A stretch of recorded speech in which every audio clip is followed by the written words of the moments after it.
After intense pressure, Aung San Suu Kyi finally addressed the Rohingya refugee crisis.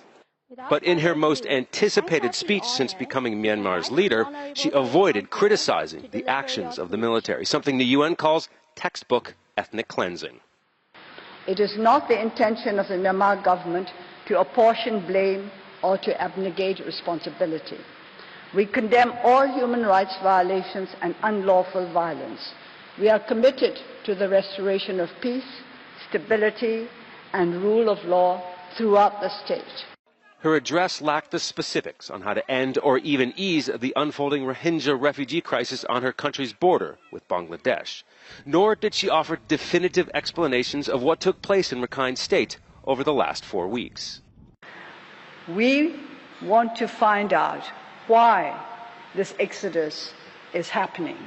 We would like to talk to those who have fled as well as to those who have stayed. I think it is very little known that the great majority of Muslims in the Rakhine State have not joined the exodus. But over 410,000 have fled, and 210 Muslim villages were burned down, according to Human Rights Watch. But she chose to focus on the villages that were not attacked. More than 50% of the villages of Muslims are intact. They are as they were before the attacks took place. And we would like to know why. This is what I think we have to work towards. Not just looking at the problems, but also looking at those areas where there are no problems.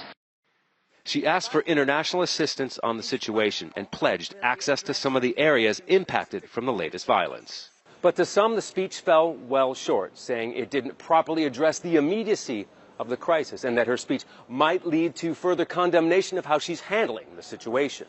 When you say the international community, NGOs and others, and also just the general buzz from media commentators, individuals, I think there's some level of outrage. They wanted more. They wanted a direct, if not apology, some kind of acknowledgement of the enormity, the scale of human misery we've seen in the last few weeks. But some diplomats who attended the speech said it was a good start.